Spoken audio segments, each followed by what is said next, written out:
ஆனே பிராங்கின் நாட்குறிப்பு. 1929ஆம் ஆண்டில் ஜெர்மனியின் பிராங்க்பூர்ட் நகரத்தில் ஆனே பிராங்க் பிறந்தார். அவர் புத்தகங்களை வாசிப்பதும் கதைகள் எழுதுவதையும் விரும்பும் புத்திசாலியும் ஆர்வமுள்ள பெண்ணாக இருந்தார். குடும்பத்தினருடன் உணவு மேசையைச் சுற்றி சிரித்தும் பள்ளியில் நண்பர்களுடன் எதிர்கால கனவுகளை பகிர்ந்தும் அவரது நாட்கள் சென்றன. அந்த நேரத்தில் ஒருநாள் எழுதுதல்தான் தன்னை தாங்கி நிறுத்தும் மிகப்பெரிய சக்தியாக மாறும் என்பதை ஆனே இன்னும் அறியவில்லை.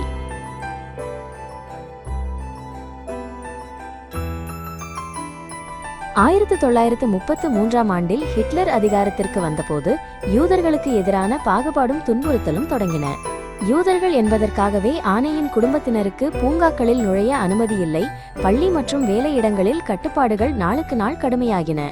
யூதர்களை நிராகரிக்கும் பலகைகள் தெருக்களெங்கும் தோன்றின. மக்களின் பார்வைகளும் காலப்போக்கில் குளிர்ந்தன. தான் யார் என்பதற்காக அல்ல, பிறந்ததற்காகவே வேறுபட்ட முறையில் நடத்தப்படுவது ஏன் என்று ஆனே புரிந்து கொள்ள முடியவில்லை. ஜெர்மனி மேலும் ஆபத்தானதாக மாறியபோது குடும்பம் நெதர்லாந்தின் ஆம்ஸ்டர்டாம் நகரத்திற்கு குடிபெயர்ந்தது. ஆனால் போரும் வெறுப்பும் எல்லைகளை தாண்டி அவர்களை தொடர்ந்து வந்தன. அங்கேயும் இனி பாதுகாப்பில்லை.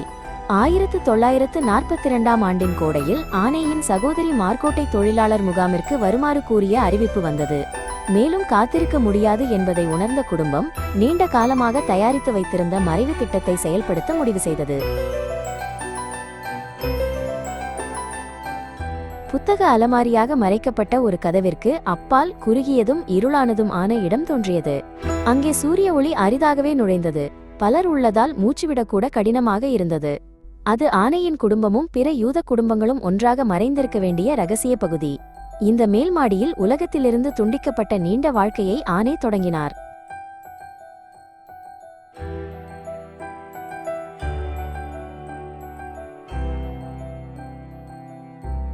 பகல் நேரங்களில் கீழே வேலை செய்பவர்கள் கேட்காதபடி ஒவ்வொரு சத்தத்தையும் கவனமாக கேட்டு இருக்க வேண்டியது.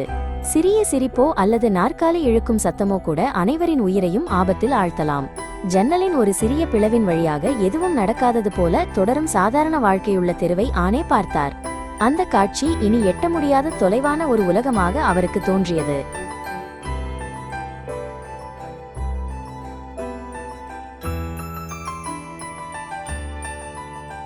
ஆயிரத்து 1942ஆம் ஆண்டில் தனது 13வது பிறந்த நாளில் ஆனே சிவப்பு சதுர வடிவமுள்ள ஒரு நாட்குறிப்பை பெற்றார். அதற்கு அவர் கிட்டி என்று பெயரிட்டு நெருங்கிய நண்பரிடம் பேசுவது போல எழுதத் தொடங்கினார். யாரிடமும் சொல்ல முடியாத எண்ணங்களையும் உணர்ச்சிகளையும் நேர்மையாக பகிரக்கூடிய ஒரே இடமாக அந்த நாட்குறிப்பு மாறியது. எழுத எழுத தனது மனம் இலகுவாகிறது என்பதை ஆனே தெளிவாக உணர்ந்தார்.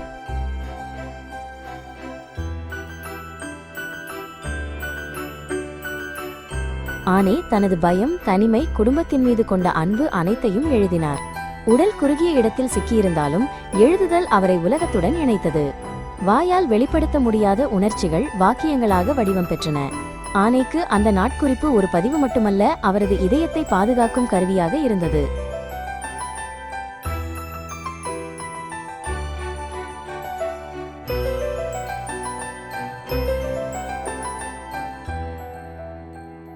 பிறரால் காயப்படுத்தப்பட்டதும் ஏமாற்றமடைந்ததும் பற்றிய தருணங்களை ஆனே நேர்மையாக எழுதினார். அப்படியிருந்தும் மனிதர்களின் நல்லுணர்வில் நம்பிக்கை வைக்க விரும்புவதாக அவர் எழுதினார். உலகம் மேலும் கொடூரமாக மாறியபோது ஆனே நம்பிக்கையை மேலும் இறுக்கமாக பற்றி கொண்டார். அந்த நம்பிக்கை இருண்ட மேல் மாடியில் கூட எளிதில் அணையாத ஒரு சிறிய ஒளியாக இருந்தது.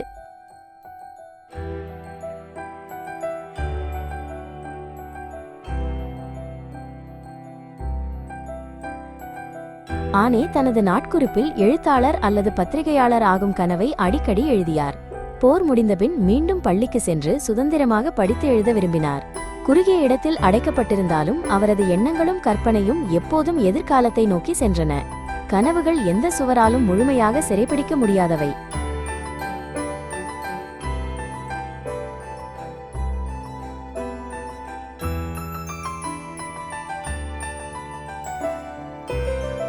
மறைவில் வாழ்ந்த வாழ்க்கை சில மாதங்கள் மட்டுமல்ல, ஒரு ஆண்டு, பின்னர் 2 ஆண்டுகளாக நீண்டது.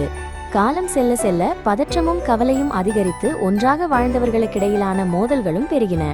தன் தாயுடன் ஏற்பட்ட சிக்கலான உணர்ச்சிகளையும் முரண்பாடுகளையும் ஆனே நேர்மையாக எழுதினார்.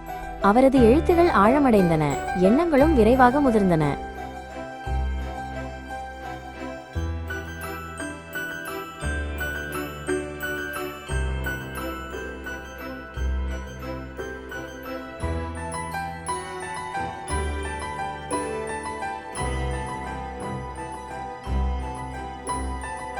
ஆனே அடிக்கடி ஜன்னலின் ஒரு சிறிய பிளவின் வழியாக வானத்தை நோக்கி பார்த்தார். மேகங்களின் இயக்கமும் பறவைகளின் பரப்பும் அவருக்கு சுதந்திரத்தின் சின்னங்களாக தோன்றின. இந்த சிறிய தருணங்கள் உயிர்வாழ அவருக்கு வலிமை அளித்த மதிப்புமிக்க ஆறுதலாக இருந்தன.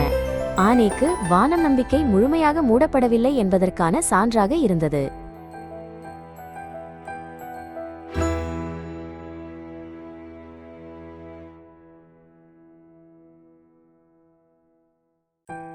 ஆயிரத்து 1944 ஆண்டில் 2 ஆண்டுகளுக்கும் மேலாக நீடித்த மறைவிடத்தின் அமைதி திடீரென உடைந்தது. யாரோ ஒருவர் துரோகம் செய்தார். நாசி ரகசிய போலீசார் அந்த பகுதியை சோதனை செய்தனர். புத்தக அலமாரிக்கு பின்னால் மறைந்திருந்த இடம் வெளிப்பட்டது. உள்ளிருந்த அனைவரும் கைது செய்யப்பட்டனர். ஆனையின் நாட்குறிப்பு தரையில் சிதறி கிடந்தது.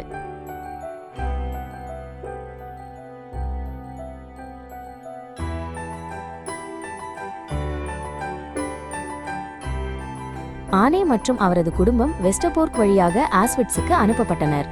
அங்கேயுள்ள உண்மை அவர்கள் அறிந்த எந்த பயத்தையும் விட கடுமையானதாக இருந்தது.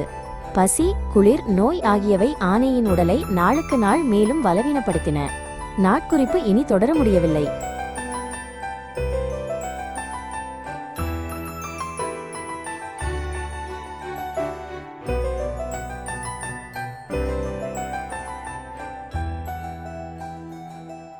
ஆயிரத்து 1945 ஆண்டின் தொடக்கத்தில் ஆனே பிராங்க் பெர்கன் பெல்சன் முகாமில் நோயால் சரிந்தார். உணவும் மருந்தும் மிக குறைவாக இருந்தது. பலர் குளிரிலும் நோயிலும் துன்புற்றனர். சரியான சிகிச்சை இல்லாமல் தொற்று நோயால் பாதிக்கப்பட்ட ஆனே மெதுவாக தனது வலிமையை இழந்தார். 15 வயதில் குடும்பமோ எழுத்தோ அருகில் இல்லாமல் அவர் அமைதியாக உயிர் நீத்தார்.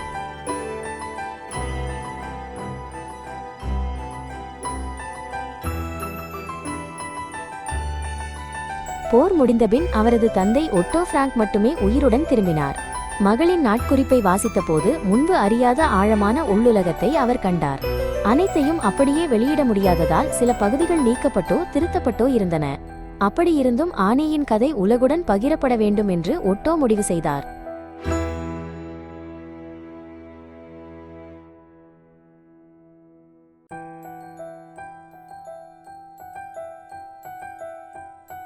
ஆனேயின் நாட்குறிப்பில் போர் மட்டுமல்ல, இளமை பருவத்தின் குழப்பங்களும் உணர்ச்சி மாற்றங்களும் இருந்தன.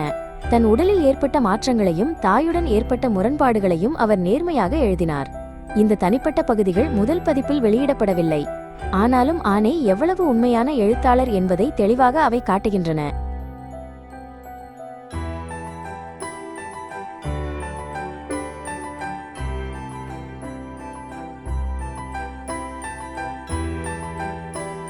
ஆனேயின் நாட்குறிப்பு இறுதியாக வெளியிடப்பட்டு உலகுடன் பகிரப்பட்டது. ஒரு பெண்ணின் தனிப்பட்ட பதிவு போரின் கொடுமைகளை சாட்சியமாக்கும் வரலாற்று ஆவணமாக மாறியது. காலத்தையும் எல்லைகளையும் தாண்டி எண்ணற்ற வாசகர்கள் அவரது வார்த்தைகளால் ஆழ்ந்த உணர்ச்சியை அனுபவித்தனர். ஆனேயின் குரல் இன்றும் தொடர்ந்து வாசிக்கப்படுகிறது.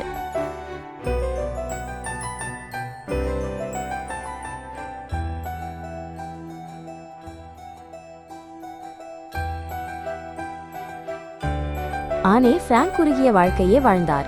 ஆனால் அவரது எண்ணங்களும் கேள்விகளும் மறையவில்லை. இருளிலும் கூட வார்த்தைகள் நம்பிக்கையின் சினைகளை விட்டுச் செல்ல முடியும் என்பதை அவரது நாட்குறிப்பு நிரூபித்தது. ஆனேயின் எழுத்துகள் இன்றும் எங்களிடம் பேசுகின்றன.